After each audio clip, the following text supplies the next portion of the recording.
¿También ahí? Listo.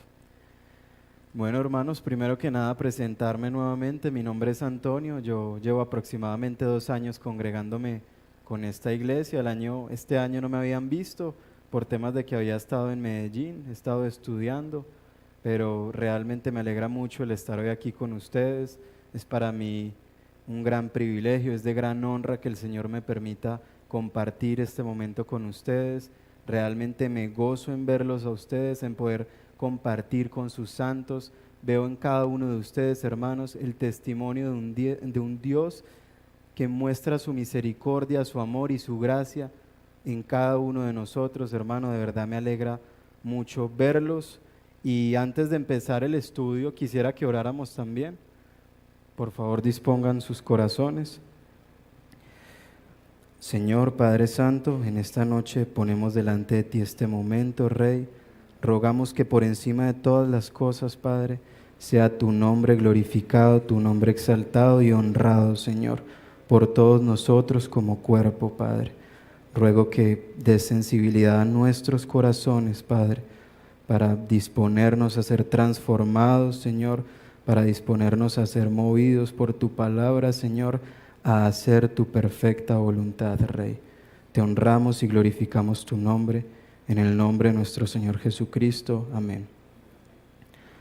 Bueno, hermanos, primero que nada vamos a dar una breve lectura a nuestro pasaje para ir reconociendo el tema que vamos a estar tocando.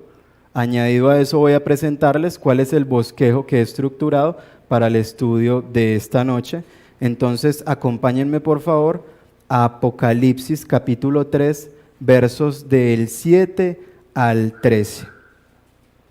He titulado el sermón de esta noche, esto dice Cristo a sus iglesias.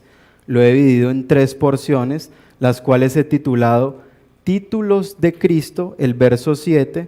La segunda porción es Reconocimientos y recompensas de Cristo a su iglesia, el cual va del verso 8 al verso 10.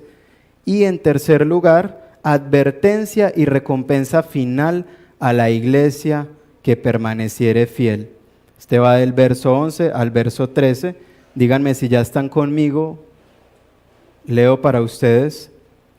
Escribe al ángel de la iglesia en Filadelfia. Esto dice el santo, el verdadero, el que tiene la llave de David, el que abre y ninguno cierra, y cierra y ninguno abre. Continúo con el verso 8. Yo conozco tus obras. He aquí he puesto delante de ti una puerta abierta, la cual nadie puede cerrar, porque aunque tienes poca fuerza, has guardado mi palabra y no has negado mi nombre. Verso 9. He aquí yo entrego de la sinagoga de Satanás a los que se dicen ser judíos y no lo son, sino que mienten. He aquí yo haré que vengan y se postren a tus pies y reconozcan que yo te he amado. Verso 10. Por cuanto has guardado la palabra de mi paciencia, yo también te guardaré la hora de la prueba que ha de venir sobre el mundo entero, para probar a los que moran sobre la tierra. Verso 11. He aquí, yo vengo pronto, retén lo que tienes, para que ninguno tome tu corona. Al que venciere, yo lo haré columna en el templo de mi Dios, y nunca más saldrá de allí, y escribiré su nombre, y escribiré sobre él el nombre de mi Dios, y el nombre de la ciudad de mi Dios, la nueva Jerusalén, la cual desciende del cielo de mi Dios, y mi nombre nuevo. El que tiene oído, oiga lo que el Espíritu dice a las iglesias. Hermanos, antes de entrar a profundizar en este pasaje, antes de entrar a ver detalladamente qué es lo que significaba esto para la audiencia original, que era la iglesia ubicada en Filadelfia, yo quisiera darles una breve introducción para que tengamos un poco de contexto acerca de esta iglesia, acerca de la importancia del pasaje que vamos a estar tratando hoy del libro de Apocalipsis.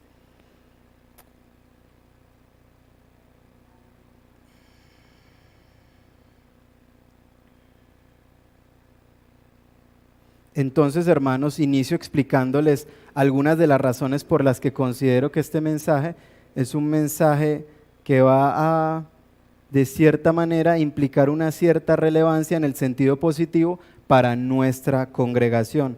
Apocalipsis, hermanos, es uno de los libros más descuidados por nuestra generación. Y permítanme explicarme por qué digo descuidados. No es que Apocalipsis no sea un libro, no es que no sea predicado, no es que Apocalipsis sea un libro que no se menciona, no es a esto a lo que me refiero cuando digo que el libro de Apocalipsis es un libro descuidado. A lo que me refiero es que ha sido tenido en poca su extrema relevancia para el crecimiento y para las riquezas que representan para nuestra iglesia el día de hoy. Como muchos de nosotros sabemos, Apocalipsis implica un mensaje de consuelo para la iglesia. Es una profecía que el Señor en su soberanía otorgó a la iglesia para que fuese consolada, aún en momentos de persecución y de sufrimiento. Entonces, hermanos, cuando me refiero a descuidado por esta generación, tengo que explicar que el hecho de ese descuido parte de que en ocasiones nuestro libro Apocalipsis ha sido o tenido en poco al referirse como un libro excesivamente complicado para que la iglesia lo trate, y esto lo vemos en algunos predicadores que se lavan las manos con este tema es demasiado complicado para que ustedes lo entiendan, es mejor que lo toquemos en una pronta ocasión, una futura ocasión que posiblemente nunca llega. Y por otro lado tenemos a muchos de nuestros hermanos que pertenecen a contextos más carismáticos, que han tomado este libro mucho más a la ligera, interpretándolo a modo de gusto, o sea, lo que se imaginen que significa, eso significa lo que dice Apocalipsis. Esta es la manera en la que ha sido tratado este libro. Y lo que quiero resaltar en esta noche, hermanos, antes de entrar a estudiar a profundidad los pasajes que he mencionado, es que nosotros, hermanos, como iglesia bíblica, tenemos el deber, tenemos la obligación de empezar a exponer este libro de manera fiel y de manera adecuada. Nosotros como iglesia bíblica, hermanos, profesamos la inspiración plenaria y verbal de las Escrituras. ¿A qué me refiero yo con esto, hermanos? Me refiero al hecho de que todos los libros de la Biblia, todos los libros de nuestro canon ya cerrado, que han sido puestos ahí por la providencia del Señor, han sido completamente inspirados por el Espíritu Santo. ¿En qué medida? En la misma medida. Apocalipsis no es menos inspirado que Génesis. Las cartas de Pablo no son más inspiradas que el libro de Apocalipsis. Toda nuestra Biblia es igualmente inspirada y toda tiene una extrema relevancia y una extrema importancia para el crecimiento de nuestras congregaciones. Ahora, con verbal, ¿a qué me refiero? Con que hasta el punto y la coma, lo más mínimo de nuestros textos, es inspirado y puesto ahí de forma intencional por el Espíritu Santo para el crecimiento de su iglesia. Ahora, hermanos, enfocándonos un poco más en lo que será nuestro estudio de esta noche, me gustaría decirles que en lo personal he hallado de extremo consuelo las palabras de Cristo a su iglesia. Es importante tener en cuenta que aunque toda la Biblia está repleta de la palabra de Dios, estas palabras específicas, estas palabras de manera particular son dadas por Cristo a su iglesia, por Cristo mismo. Esto debería sin duda alguna, hermanos, llenarnos de gran alegría, pues tenemos un Dios que se comunica con sus hijos, y yo sé que es probable que muchos de ustedes digan que esto es algo obvio, que esto es algo que ya todos tenemos en cuenta, ya todos lo hemos aprendido a lo largo de un recorrido dentro de una iglesia bíblica. Pero el punto que yo quiero resaltar aquí, mis hermanos, es el hecho de que en ocasiones muchos de nosotros vivimos como si no comprendiésemos estas realidades. Vemos una iglesia desconsolada, vemos una iglesia triste, vemos una iglesia confusa en medio de la prueba, una iglesia que evidencia el no haber profundizado, el no haber entendido estas verdades, la verdad de que la palabra de Dios está a disposición siempre y cuando nosotros vayamos a la Biblia, la tenemos ahí. Lo que hace falta realmente no es el hecho de que Dios se comunique con mayor constancia, sino el hecho de que nosotros con mayor constancia seamos sensibles a su voz, disponiéndonos a conocerlo, a entenderlo y a saber cada vez más de Él, hermanos. Entonces, ahora bien, hoy vamos a estar estudiando el mensaje de Cristo a la iglesia ubicada en la ciudad de Filadelfia. Como ya les dije, está ubicado en el capítulo 3, versos del 7 al 13. Hermanos, es uno de 7 mensajes a las iglesias de Cristo. La mayoría de estas profecías u oráculos proféticos tiene una estructura semejante que les voy a describir en breve. Ahora, otra cosa que quiero resaltar, algunos predicadores hacen mención de estos pasajes como cartas. Yo en lo personal considero que no son cartas y muchos hermanos, en semejanza a mi postura, asumen la posición de que efectivamente son oráculos o mensajes. ¿Por qué decimos que no son cartas? Porque no hallamos en ellas características propias de las cartas que encontramos en el Nuevo Testamento. Ejemplo, tenemos las cartas de Juan, tenemos las cartas de Pablo, y en el caso específico de estos mensajes a las iglesias u oráculos proféticos, como ya les dije, no vemos esta estructura, de manera que vamos a llamarlos mensajes. Me parece a mí que es la forma correcta de hacerlo. Ahora les voy a describir la estructura. En primer lugar, tenemos una mención de los títulos de Cristo, que describen la persona y el carácter divino de nuestro Señor. Nosotros vemos en cada una de estas 7 iglesias que en el inicio se da una descripción de Cristo, de su persona y unas verdades que nos permiten afirmar el hecho de que Él es Dios. En segundo lugar, tenemos un elogio a las iglesias. En 5 de estas 7 iglesias encontramos elogios, formas en las que el Señor está alabando de cierta manera las buenas obras, las buenas prácticas que su iglesia se encuentra realizando. Tenemos un Dios que efectivamente promueve y celebra con nosotros el hecho de que practiquemos buenas obras, obras que sean halladas delante de Él perfectas. En tercer lugar, tenemos quejas. Cristo, por lo general, en estas cartas presenta quejas o cosas que tiene en contra de las iglesias. En el caso de la iglesia que seleccionamos hoy, Filadelfia, no existe una queja.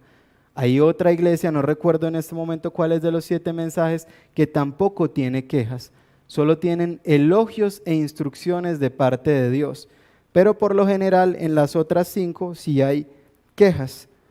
Ahora, acompañadas de estas quejas viene también una instrucción de Cristo a corregir a la iglesia y a promover en ella el arrepentimiento. Esto es lo que Cristo busca a través de estas quejas, la restauración de sus iglesias. No hay ni un caso en estas iglesias en el que Cristo dé la queja y no presente una corrección instando al arrepentimiento de estas iglesias. En esto vemos que Cristo es un Cristo que se interesa, un Dios que se interesa por el crecimiento y la preservación de sus santos. En quinto lugar tenemos, y en quinto y último lugar, unas palabras en las que afirma cuál será la recompensa de los que permanezcan fieles hasta el final. Y sabemos que los que han de permanecer son los que son la verdadera iglesia de Dios. Sabemos que permanecen hasta el final los que Dios persevera hasta el final. Entonces, en resumen, esto es lo que tenemos con la estructura de estos oráculos. Ahora hablemos un poco también de la ciudad en la que se encontraba nuestra iglesia. Sabemos que se encontraba en la actual Turquía. Esta ciudad poseía una ubicación estratégica que unía el este con el oeste, en el este Asia y en el oeste Europa. Además, la ciudad tenía una puerta abierta. Es importante que resaltemos esta puerta abierta porque Cristo más adelante utiliza esta referencia como algo familiar para instar un mensaje que dé sentido a la iglesia en Filadelfia. Tenía una puerta abierta que permitió la difusión del comercio, la lengua griega y la cultura griega. Esta ciudad estaba rodeada por zonas volcánicas, por lo que poseía una tierra fértil que favorecía todos los proyectos que allí se desenvolvían de agricultura. Sin embargo, debido a este mismo hecho de que esta tierra se encontraba en medio de una zona volcánica, frecuentemente se veía afectada por terremotos y catástrofes naturales, por lo que personas en la ciudad preferían vivir a las afueras de ella. Esto también va a tener o va a cobrar significado más adelante cuando entremos a explicar algunos puntos del mensaje de Cristo a su iglesia. es importante, hermanos, que tengamos en cuenta que todo lo que les estoy exponiendo hasta el momento y todo lo que les he enmarcado dentro del contexto es relevante para la comprensión precisa del mensaje que Cristo está dando a su iglesia. Ya para entrar a analizar de forma más detallada nuestros pasajes, vayamos nuevamente a Apocalipsis capítulo 3, versos 7 al 13.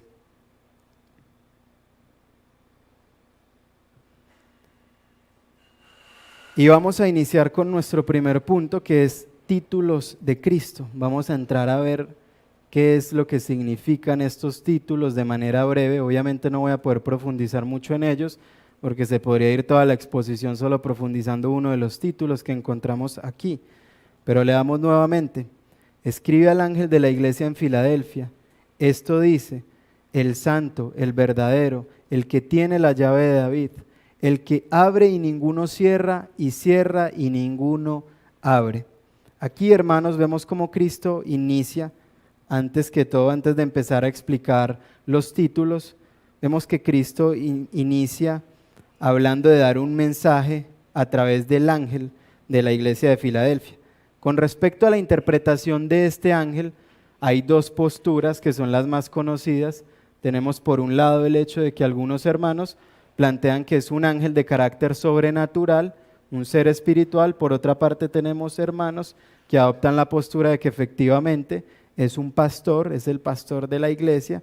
En cada una de las 7 iglesias vemos esta referencia de Cristo indicando que se dé el mensaje al ángel, el cual posiblemente sea un ser sobrenatural, posiblemente sea un pastor encargado de esta iglesia. Yo personalmente, hermanos, y yo espero que el pastor no me vaya a lapidar por esto, considero que cobra más relevancia que definir el si es un ser sobrenatural o es un pastor efectivamente humano, el hecho de que es Cristo el que está hablando a su iglesia. Lo verdaderamente relevante acá no es enfocarnos en determinar la naturaleza del mensajero, sino quién es el que verdaderamente y en efecto está emitiendo el mensaje. Cristo mismo. Y es esto lo que debe llenarnos de gozo, hermanos. El hecho de que Cristo efectivamente se comunica a su iglesia implica muchas cosas. Ahora bien, vamos a iniciar a explicar de manera breve algunos de los títulos que vemos aquí presentes. El santo. ¿Qué quiere decir Cristo cuando se refiere a sí mismo como el santo? Este atributo de Dios, hermanos, nos comunica en primer lugar la trascendencia que tiene Él como Dios mismo. En segundo lugar, nos indica la superioridad que efectivamente tiene por ser Dios mismo. Y en tercer lugar, nos indica que sin duda este es un sello de la divinidad. Cristo está declarando, afirmando, confirmando que Él efectivamente es Dios. En estos puntos nosotros podemos hallar muchas herramientas para defender cuando sea necesario la divinidad de Cristo. Las 7 iglesias están llenas de títulos que nos permiten efectivamente afirmar que Cristo es Dios, y diremos que es algo obvio, sí, pero a la hora de defenderlo, muchos nos quedamos cortos. Entonces nos coge de pronto por ahí un testigo de Jehová y no sabemos cómo argumentar bien la postura y ponemos en lengua o exponemos en poco la palabra de Dios. Cuando nosotros no representamos bien la Escritura, cuando nosotros no representamos bien la palabra de Dios, terminamos exponiendo al vituperio la palabra y la honra de Dios. Debemos ser diligentes a la hora de educarnos en estos temas. Ahora, el verdadero, pasemos al título, el verdadero. Cristo se refiere a sí mismo como aquel que es la verdad. Esto lo podemos ver también en los evangelios, como Cristo Cristo no simplemente se conforma con decir que Él es una verdad o que Él es parte de la verdad. No, lo que Cristo hace es llamarse a sí mismo la verdad. Y con esto entendemos que en Él no ha sido hallado, ni será hallado, ni fue hallado engaño ni tacha. Aquel que promete y cumple, aquel que ha prometido a su iglesia, aquel que efectivamente ha cumplido, aquel que permanece sin variación. Y esto sin duda alguna, hermanos, era de excesivo consuelo para la iglesia que hallábamos en Filadelfia. Si bien a veces estas cosas no tienen el impacto que esperaríamos en nosotros, cuando comprendemos el contexto de estas iglesias, podemos ver que efectivamente son iglesias que se encontraban atravesando por grandes tribulaciones, que se encontraban atravesando por grandes pruebas, y verdades como estas, en momentos como esos, hermanos, llegan a traspasar grandemente nuestros corazones. Ahora, el que tiene la llave de David, el que abre y ninguno cierra, y cierra y ninguno abre. Acá tuve que acudir a un hermano, Simon Kistemaker se llama, es un teólogo, y él explica que esta referencia es una referencia directa al linaje mesiánico de Cristo. Estas palabras o esta referencia están basadas en Isaías 22:22. Esto lo dejo a modo de que puedan tomar nota y puedan profundizarlo en casa, el análisis pues del verso en Isaías 22:22, porque no podemos profundizar en él por temas de tiempo. Quisiera, pero realmente el tiempo no nos es propicio. Hermanos, lo que realmente cabe resaltar dentro de esta referencia, el que tiene la llave de David, el que abre y ninguno cierra, y cierra y ninguno abre, es el hecho de que es Cristo quien tiene la autoridad sobre todas las cosas. Si leemos unos versículos más atrás en Apocalipsis, vemos que se hace referencia a esta llave como una llave que le da la autoridad a Cristo sobre el Seol y sobre la muerte. ¿Por qué Cristo está transmitiéndole esto a la iglesia de Filadelfia? O sea, ¿qué sentido tenía esto para ellos? ¿Qué era lo que realmente significaba esto para ellos? Porque si Cristo efectivamente lo dijo, era porque era supremamente importante para la iglesia el escucharlo.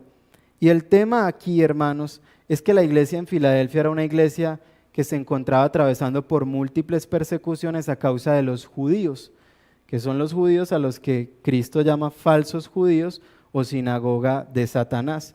Estos judíos se encargaban de perseguir y de generar o de establecer prácticas de escarnio sobre la iglesia y sobre los judíos que se habían convertido al cristianismo.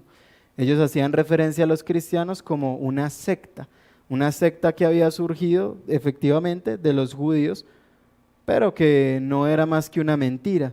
Ellos traían sobre la iglesia persecuciones, rechazo, a lo que Cristo contesta eficaz y contundentemente, que el que tiene la llave, esto vamos a entenderlo como aquel que tiene la autoridad, está dando el aval de que ellos son su iglesia. Y más adelante vamos a ver también que corresponde a la iglesia un honor por haber afrontado todo esto de la manera adecuada, con perseverancia y fidelidad al Señor. En resumen, hermanos, esto es lo que nos presentan los títulos de Cristo. Esto de forma muy resumida, como les dije. Es posible profundizar más en ello, tal vez en otra ocasión que el pastor me dé la oportunidad de hacerlo. Ahora, reconocimientos y recompensas de Cristo a su iglesia. Acá tenemos el segundo punto de nuestro bosquejo, el cual estamos desarrollando sistemáticamente. Acá tenemos del verso 8 al verso 10. E inicia así: yo conozco tus obras, he aquí he puesto delante de ti una puerta abierta, la cual nadie puede cerrar. Porque aunque tienes poca fuerza, has guardado mi palabra y no has negado mi nombre. He aquí, yo entrego de la sinagoga de Satanás a los que se dicen ser judíos y no lo son, sino que mienten. He aquí, yo haré que vengan y se postren a tus pies y reconozcan que yo te he amado. Por cuanto has guardado la palabra de mi paciencia, yo también te guardaré de la hora de la prueba que ha de venir sobre el mundo entero, para probar a los que moran sobre la tierra. Estos 3 versos, hermanos, trataré de explicarlos también de manera breve, sin dejar de ser preciso, claro. Uno de los puntos más relevantes que hallamos en medio de estas palabras, en medio de este primer verso, es el yo conozco tus obras de Cristo. Este yo conozco tiene muchas implicaciones Y es que, hermanos, es de suprema importancia que por un momento fijemos nuestra atención en estas palabras. Al igual que en el mensaje de las otras iglesias, Cristo inicia esta parte de reconocimiento con un yo conozco tus obras. Cristo declara con esta afirmación que Él conoce todas las obras de la iglesia, como ya he dicho. Pero esto, hermanos, debe llevarnos a reflexionar acerca de una realidad, y es el hecho de que Cristo tiene una relación íntima y personal con su iglesia. Esto debe motivarnos en dos sentidos. Les explico en qué dos sentidos. Primero, en el hecho de que debemos experimentar extrema alegría y extremo consuelo de saber que Cristo en todo momento está involucrado en medio de nosotros. Sí, efectivamente, Cristo está delante de mí en este momento, Cristo está delante de su iglesia, Cristo está con todos nosotros en este momento, y esto es una verdad que tenemos que mantener arraigada en nuestro corazón. Cuando el Señor comisiona a sus discípulos, finaliza esta comisión diciendo: yo estoy con ustedes hasta el fin del mundo. Y efectivamente este yo estoy con ustedes es literal. Esto no es una especie de ideal, esto no es algo abstracto, no, este es un hecho literal. Cristo está con cada uno de nosotros en todo momento. Y esto es algo que, como les digo, tiene que generar en nosotros extremo consuelo, extrema alegría, pero también debe generar en nosotros temor. ¿Y por qué temor? Porque caminamos en todo momento delante de Dios. Cuando pecamos, cuando cometemos actos de deshonra contra nuestro Señor, efectivamente los hacemos delante de Él. Es esto, hermanos, lo que nosotros debemos de mantener presente en nuestras mentes. Cuando nosotros deshonramos, me detengo acá, sea para honra o sea para deshonra, sea para bien o sea para mal, siempre caminamos delante del Señor, y esto debe promover en nosotros una actitud temerosa. Nosotros no debemos desconocer el hecho de que Cristo castiga a los que ama. En uno de los mensajes a sus iglesias, Cristo afirma efectivamente que Él castiga y reprende a aquellos que ama. Si usted, mi hermano, se encuentra caminando una vida deliberadamente, si usted peca y usted efectivamente no ve la corrección, usted no ve la disciplina, la intervención de Dios, usted debe preocuparse, hermano. Esto es algo preocupante.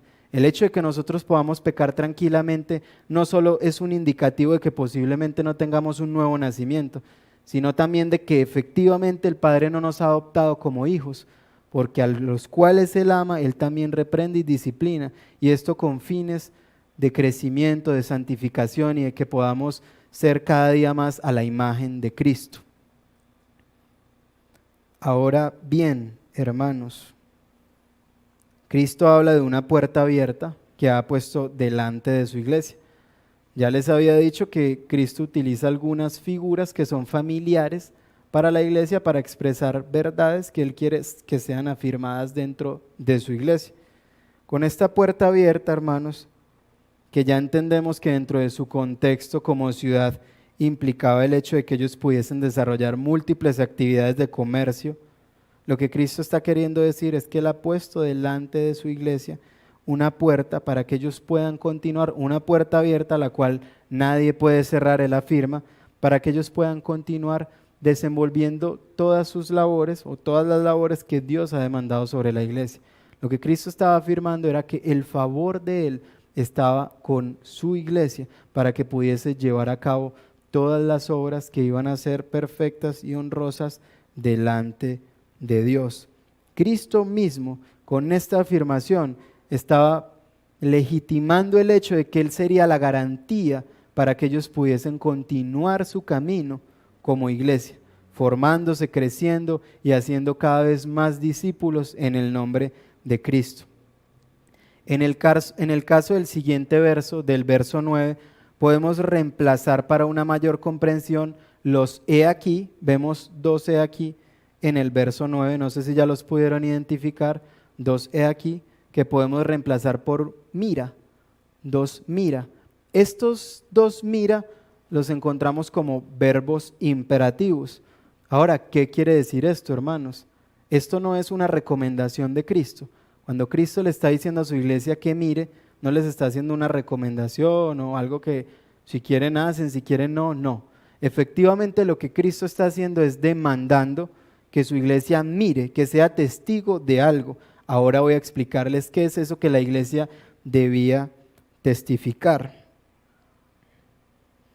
Y es que como ya les había dicho anteriormente, la iglesia en Filadelfia experimentaba persecuciones por parte de los judíos.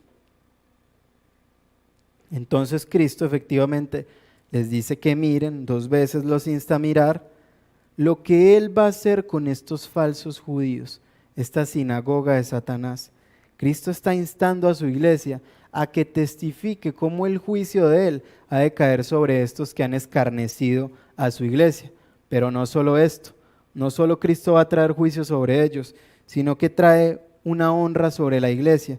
Y es el hecho de que Cristo va a hacer que estos que han escarnecido y perseguido a la iglesia testifiquen, vean que la iglesia es ese verdadero pueblo al que Dios va a honrar, porque es el pueblo al que Dios efectivamente ha amado. Entonces estos que perseguían a la iglesia del Señor tendrán que reconocer que efectivamente ese era el verdadero pueblo de Dios al cual Él había amado.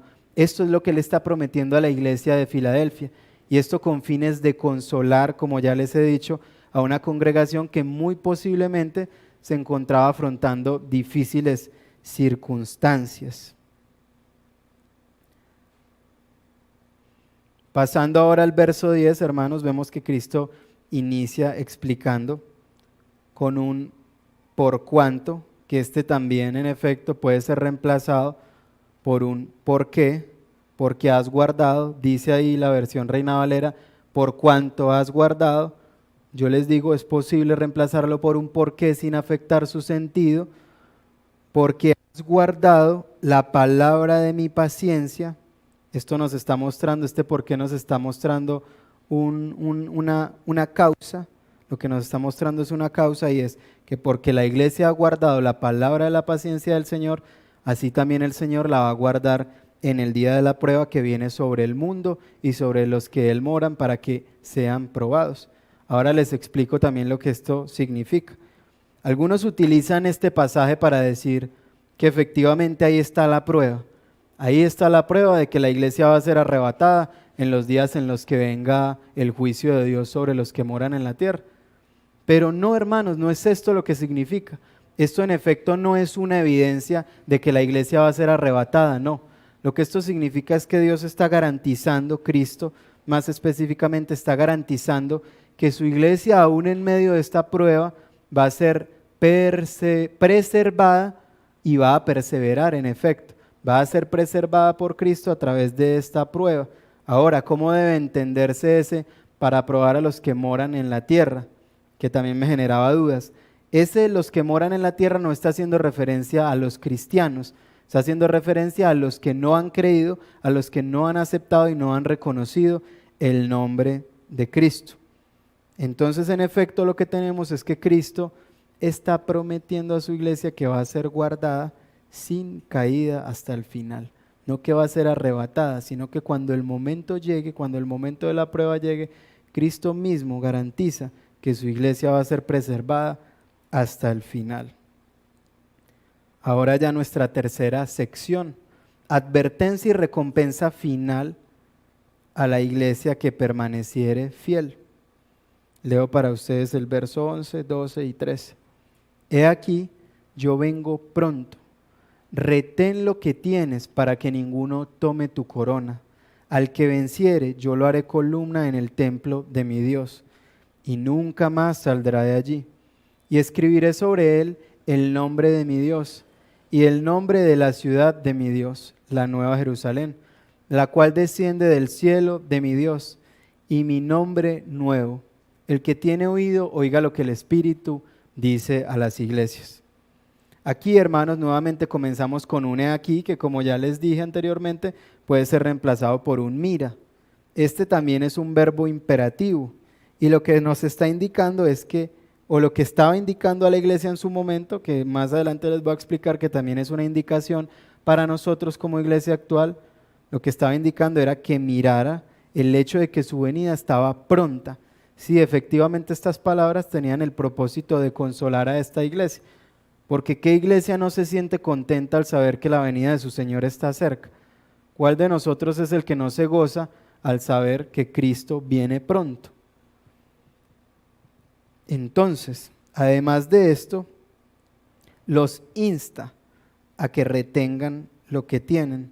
¿Y qué era lo que tenía la iglesia de Filadelfia? Esto lo podemos ver en la segunda sección del verso 8.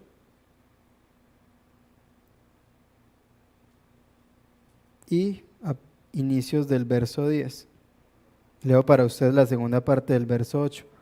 Porque aunque tienes pocas fuerzas, has guardado mi palabra y no has negado mi nombre.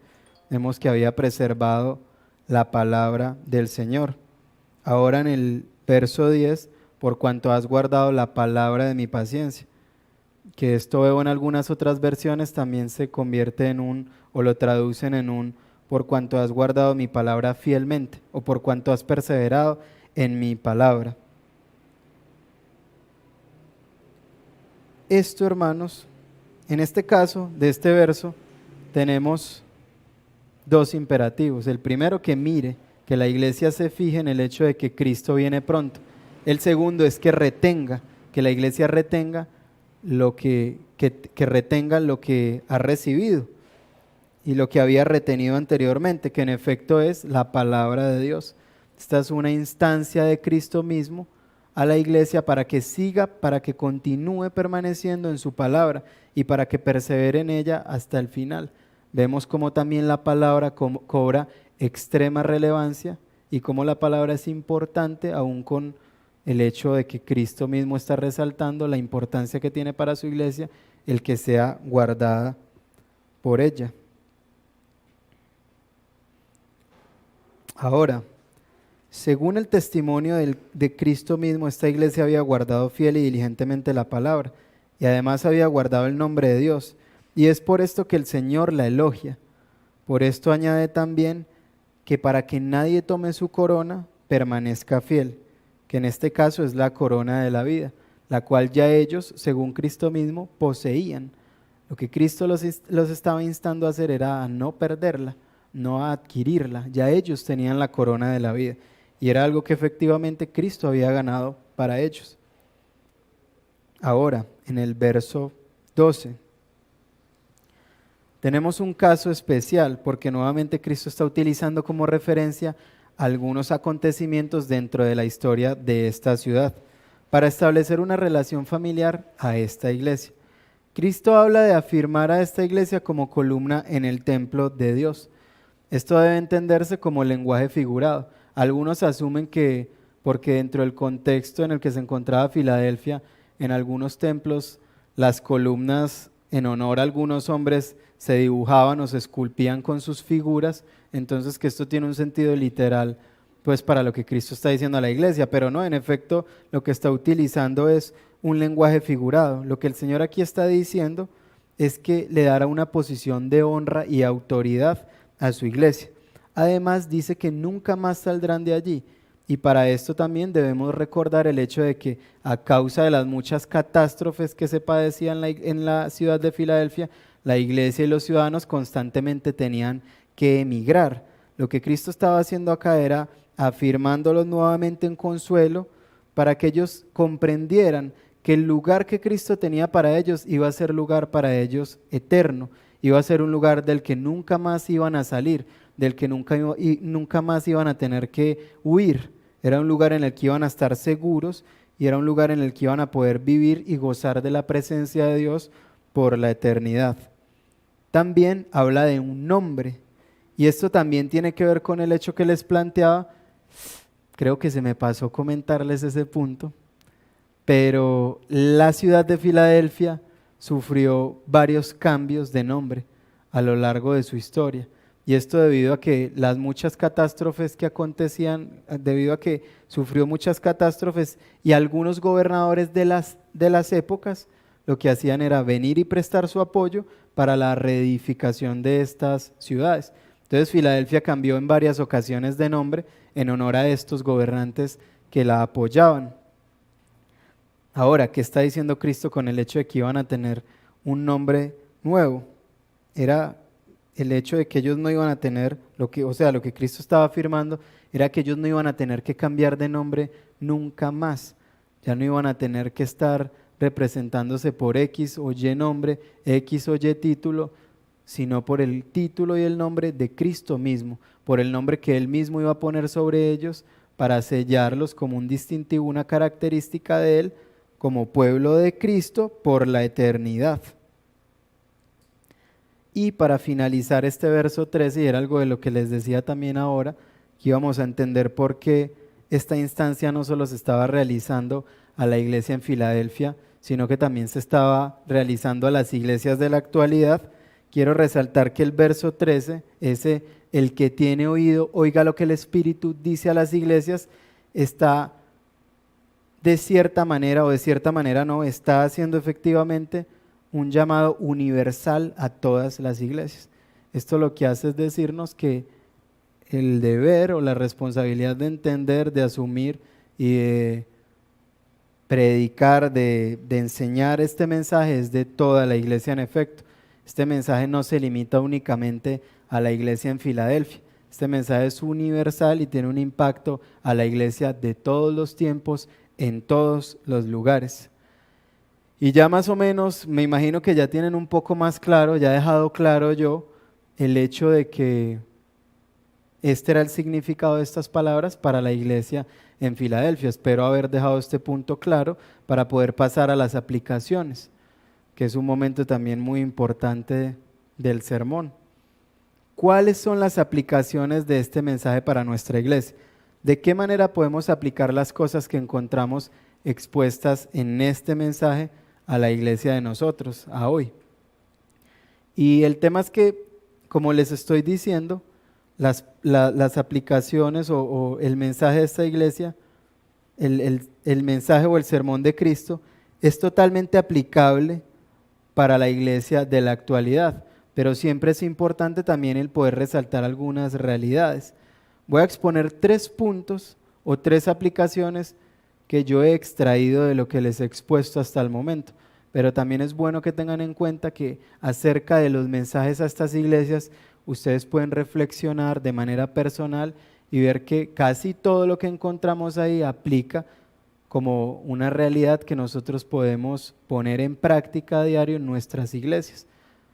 Entonces, en primer lugar, el primer punto de aplicación es el yo conozco que les había expuesto, como les dije, cobra una inmensa relevancia dentro del mensaje a las iglesias. Y es que tenemos un Cristo que conoce todas nuestras obras. En efecto, lo expliqué en el significado que tenía para la iglesia de Filadelfia.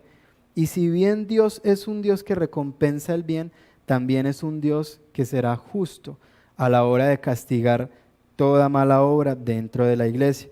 También expuse que es importante que podamos evaluar el hecho de si estamos viviendo una vida coherente a la vida que tiene un cristiano y también si estamos viendo la mano de Dios disciplinando, corrigiendo e interviniendo cuando nosotros nos encontramos en una práctica deliberada de pecado. Efectivamente, un cristiano puede llegar a cometer grandes pecados, un cristiano puede llegar incluso por un breve momento a desviarse de manera que puede aparentar incluso no haber sido nunca salvo. Pero si efectivamente este varón o esta mujer es un llamado del Señor, es un escogido del Señor, será traído nuevamente a través de la reprensión y el castigo de Dios. Es importante, hermanos, que reflexionemos acerca de esto, porque esto también va a traer en nosotros una mayor conciencia de la forma en la que debemos de comportarnos en todo momento. Como les dije anteriormente, no hay un momento en el que la iglesia no camine delante de su Señor. Nosotros no solo somos iglesia cuando estamos congregados acá, nosotros no solo somos iglesia cuando nos encontramos en la comunión de los santos, nosotros somos iglesia, nosotros somos representantes, nosotros somos cristianos aún en otros entornos, con nuestras familias incrédulas, con nuestros amigos incrédulos, en nuestros entornos de trabajo. Nosotros somos representantes y también caminamos delante de Dios en esos momentos. Entonces es importante que evaluemos estas cosas para que no deshonremos a nuestro Señor y traigamos para nosotros juicio y castigo. Esforcémonos además, hermanos, este ya es el segundo punto, vigorosamente por mantenernos firmes en la palabra de Dios. Ya vimos cómo Cristo ofrece recompensa a la iglesia en Filadelfia por haber permanecido fiel a su palabra, por haber perseverado en su palabra. De manera que debemos resaltar nosotros para nuestra iglesia, para este contexto actual, el hecho de que es primordial, es supremamente importante que nosotros nos esforcemos por mantenernos fieles en la palabra de Dios, perseverar en la palabra de Dios, no en tradicionalismos, no en lo que nos enseñó el pastor, que nada tiene que ver con la palabra, y no me estoy refiriendo al pastor, no vayan a pensar algo así, pero es importante que nosotros podamos conocer la palabra para que a través de ella podamos emitir un juicio crítico en ocasiones que nos permita evaluar qué efectivamente viene, qué proviene de Dios y qué no proviene de Dios. Es en la palabra de Dios en la que nosotros debemos de permanecer y no en mandamientos de hombres. Reflexionemos acerca de esto. En tercer y último lugar, hermanos, debemos de vivir reteniendo todos los buenos dones que Dios nos ha concedido a través de su palabra. Esto a la luz de lo que Él mismo demanda, dándonos como consuelo y motivación el hecho de que su venida está cerca. Y acá el énfasis está sobre el hecho de que Cristo viene pronto. Nosotros debemos de vivir a la luz de esta realidad. En ocasiones nos vemos como una iglesia desconsolada, como una iglesia triste, como una iglesia atribulada, y ojo, yo no digo que la iglesia no pueda afrontar momentos difíciles. Lo que quiero decir es que una verdadera iglesia no permanece durante esos momentos en tristeza, en derrota y en desconsuelo. La iglesia es una iglesia que, si bien ha afrontado momentos difíciles a lo largo de toda la historia, bien ha sabido mantener su postura firme de gozo y contentamiento ante la venida próxima de Cristo, ante la venida, la redención y la glorificación que Cristo tiene para culminar en sus hijos. Tengo un cuarto punto para los que no han creído. Este mensaje, sin duda alguna, hay unas referencias dentro de algunos de los mensajes a las iglesias de lo que ha de acontecer con los que no permanecieren fieles. Y bien sabemos nosotros que esa referencia no puede estar indicando a la iglesia, porque la iglesia, como ya les dije, es una iglesia que Dios preserva y una iglesia que efectivamente permanece.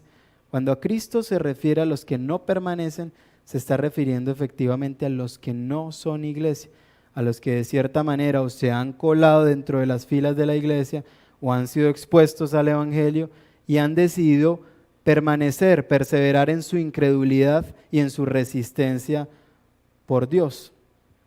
Yo les digo a los que no han creído que es momento de que se arrepientan y de que vengan al Señor, porque si efectivamente ustedes no vuelven al Señor o no vienen al Señor en humillación, ninguna de estas promesas es para ustedes, por lo menos no las promesas de consuelo y de favor.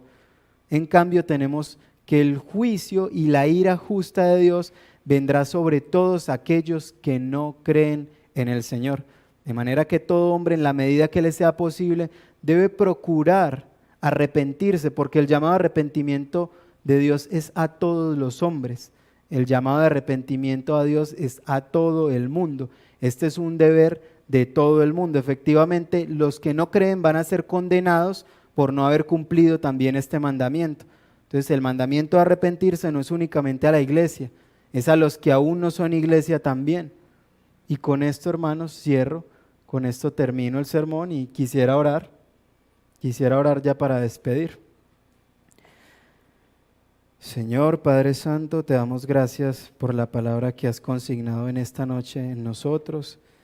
Gracias, Señor, porque nuevamente somos expuestos a tus verdades. Ruego, Señor, para que estas palabras puedan ser profundizadas en nuestros corazones, para que podamos vivir a la luz de todas las realidades aquí expuestas, para que podamos ser consolados, Señor, por estas verdades que tú mismo has dejado ahí para tu iglesia, Señor. Ruego para que nos permitas llevar vidas que te honren, Ruego, Señor, para que cuando tú regreses encuentres una iglesia, Señor, en la cual no hayes queja, Señor, una iglesia en la que no hayes más que motivos de honra y de gloria para ti, Padre. Rogamos, Señor, que nos hagas instrumentos útiles en tus manos, en el nombre de nuestro Señor Jesucristo, Dios y Rey. Amén.